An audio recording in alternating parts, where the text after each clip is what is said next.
श्यामपुर में औरतों के लिए सिर्फ एक ही दर्जी की दुकान थी। उसका मालिक राजू बहुत ही बदमाश किस्म का आदमी था। जब उसकी दुकान में कोई औरत या लड़की ग्राहक आती तो वो किसी न किसी बहाने से उन्हें गलत तरीके से छूने की कोशिश करता। अरे क्या भाभी जी, आप जो ये सूट लेकर आई हैं ये तो थोड़ी पुरानी है ना, और आप कह रही हैं कि इसी नाप का सूट बना दो। ऐसे थोड़ी होता है। देखिए, इतने महीनों में आपकी कमर या आपका साइज कुछ तो बड़ा होगा। अगर मैं पुरानी नाप से ही ये वाली सूट बना दूंगा तो फिर फिटिंग सही नहीं होगी ना। अच्छा ठीक है, फिर ले लो ना।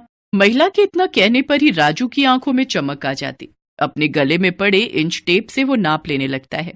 हाँ भाभी जी, जरा सा सामने आइए। हाँ हाँ हाँ, ठीक है ठीक है, जरा कमर की नाप ले लूं। उसके बाद तो वो लगभग आधे घंटे नाप लेने में ही लगा देता। और अगर कोई उससे कहता कि अरे राजू मास्टर जी, कितनी देर से नाप ले रहे हो, शाम तक नाप ही लोगे क्या? देखिए भाभी जी, मेरा नाम है राजू मास्टर। मैं अपने काम से कोई समझौता नहीं करता। हाँ, ठीक से नाप लूंगा तभी तो मस्त सूट बना पाऊंगा ना। अब उसकी इस बात पर कोई क्या ही उसे बोलता। बहरहाल औरत के जाने के बाद वो उस औरत के ख्याल में खो जाता। और क्या मस्त फिगर थी भाभी जी की। ओहो, इसके आगे तो सारी हीरोइनें फेल हैं यार। वाह ऊपर वाले, क्या किस्मत बनाई है तुमने मेरी। जरूर मैंने पिछले जन्म में कोई अच्छे कर्म किए होंगे जो आपने मुझे दर्जी बनाया। हे भगवान, बस एक ही प्रार्थना है कि अगले जन्म मोहे दर्जी ही कीजो, ताकि मैं अलग अलग और खूबसूरत औरतों के नाप ले सकूं। राजू टेलर अपने काम की आड़ में औरतों के साथ छेड़छाड़ किया करता था। अब उसका प्रोफेशन ही ऐसा था कि लोगों को ज्यादा कुछ पता नहीं लगता। श्यामपुर में ही विनीता नाम की एक रिटायर्ड टीचर अपनी बेटी सिमी और बेटे विकास के साथ रहा करती थी। विकास की अभी कुछ दिनों पहले ही शर्मिला नाम की लड़की से शादी हुई थी। शर्मिला बहुत ही भोली लड़की थी। एक बार की बात है, सुबह का समय था। शर्मिला माथे पर घूंघट लिए अपनी सास के पास चाय लेकर गई। ये लीजिए माँ जी, आपकी चाय अदरक वाली। ये कहकर उसने चाय अपनी सास को दी। विनीता ने चाय ले ली तो शर्मिला वहां से जाने लगी। बहू, एक मिनट रुको, मुझे तुमसे कुछ बात करनी है। मुझसे कोई बात हो गई क्या माँ जी? अब चाय तो ठीक है ना? अरे तू इतना डरती क्यों है? मैं तेरी सास हूँ, कोई राक्षस थोड़ी ही हूँ जो तुझे खा जाऊंगी। और जहां तक रही चाय की बात, तो वो तो मैंने अभी तक पी ही नहीं है। ये कहकर उसने चाय की प्याली उठाई और चाय पीने लगी।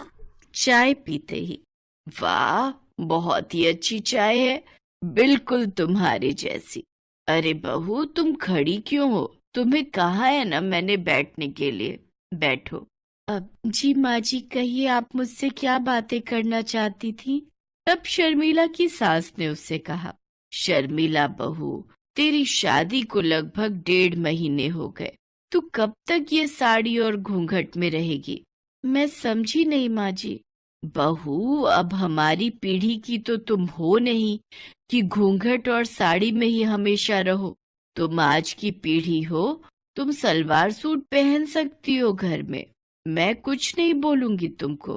पर माँ जी, मैं तो सलवार सूट लेकर आई ही नहीं।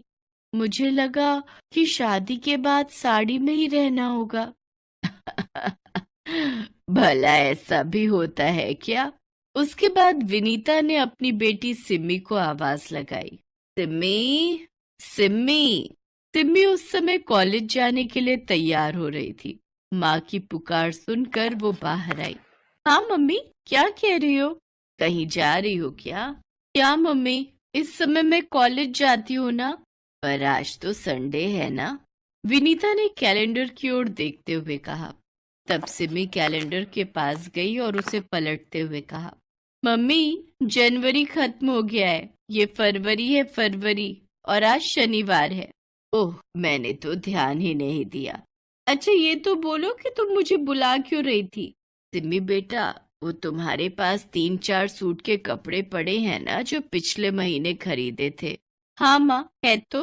सुनो ना, वो तुम भाभी को दे दो, वो उसे राजू टेलर के पास जाकर सिलवा लेगी। तुम्हारी भाभी के पास एक भी सूट नहीं है। अच्छा माँ, मैं दे देती हूँ। सिमी ने सूट के कपड़े अपनी भाभी को दे दिए। सिमी कॉलेज चली गई। बहू सुनो, ये लो सूट का कपड़ा, इसे सिलवा लो। यहाँ से थोड़ी दूर पर राजू टेलर्स है, तुम उसके पास चली जाओ। मैं अकेली जाऊं? हाँ बहू, चली जाओ ना। तुम्हें तो पता है ना मेरे घुटनों में कितना दर्द रहता है। अगर तुम्हारे साथ गई तो फिर 1 सप्ताह तक चलना फिरना सब हराम हो जाएगा। शर्मिला सूट का कपड़ा लेकर राजू टेलर्स के पास गई। राजू ने उसे देखा तो, ये कौन देहाती हुस्न की परी आ रही है? घूंघट वूंघट निकाल के, पहले तो इसे कभी नहीं देखा। राजू टेलर शर्मिला को घूर घूर कर देख रहा था। उसे इस तरह घूरता देखकर शर्मिला झेंप गई। तब राजू ने उससे पूछा, कहिए, क्या सेवा करूं मैं आपकी भाभी जी? जी, ये सूट बनवाना है। हाँ हाँ, बना देंगे बना देंगे। वैसे कैसा बनवाना है, पटियाला या नॉर्मल? पटियाला। अरे, पटियाला नहीं पता आपको? आजकल वो स्टाइल बहुत चलता है। मैं तो एक्सपर्ट हूँ पटियाला का। मेरे पास दूर दूर से लोग आते हैं पटियाला सूट सिलवाने। उसके बाद राजू टेलर ने शर्मिला को दुकान पर रखे कुछ सैंपल दिखाए। शर्मिला को वो पसंद आ गए। हाँ जी, सही है, ऐसा ही बना दो मेरा। अरे ऐसा क्यों? इससे अच्छा बना देंगे आपका, लेकिन पहले आपको देना होगा। देना होगा? क्या देना होगा? अरे नाप देना होगा, नाप। बिना नाप मैं कैसे बनाऊंगा आपके लिए पटियाला सूट? उसके बाद राजू शर्मिला का नाप लेने लगा। शर्मिला से बातों के क्रम में ही उसे पता लग गया था कि ये बहुत ही भोली टाइप की है। इसलिए उसने मन ही मन सोच लिया था कि आज तो इसका अच्छे से और बहुत देर नाप लूंगा, मजा आ जाएगा। नाप लेने के क्रम में राजू बार बार शर्मिला को छू रहा था, और वो छूना नॉर्मल छूना तो नहीं था। ये बात शर्मिला को भी समझ आने लगी थी। भाई साहब, ये आप क्या कर रहे हैं? इस तरह से कौन नाप लेता है? चलिए हटिए, दूर हटिए। अरे क्या हो गया भाभी जी? क्यों गुस्सा हो रही हैं आप? गुस्सा नहीं हो तो क्या करूं? आप ये किस तरह से और कितनी देर से नाप ले रहे हैं? कभी कमर को छूते हैं, कभी इधर हाथ लगाते हैं, कभी उधर हाथ लगाते हैं। ये क्या बात हुई? अरे टेलर को नाप लेने के लिए इधर उधर तो हाथ लगाना ही होता है ना। अब मेरी आंखों में कोई मशीन तो सेट नहीं है कि एक बार किसी को देखें और परफेक्ट नाप ले ले।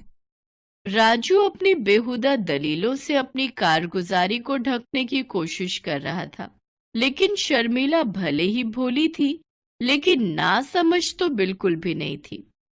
देखो, मेरे सामने ज्यादा तेज बनने की कोशिश मत करो। मुझे पता है तुम क्या कर रहे थे।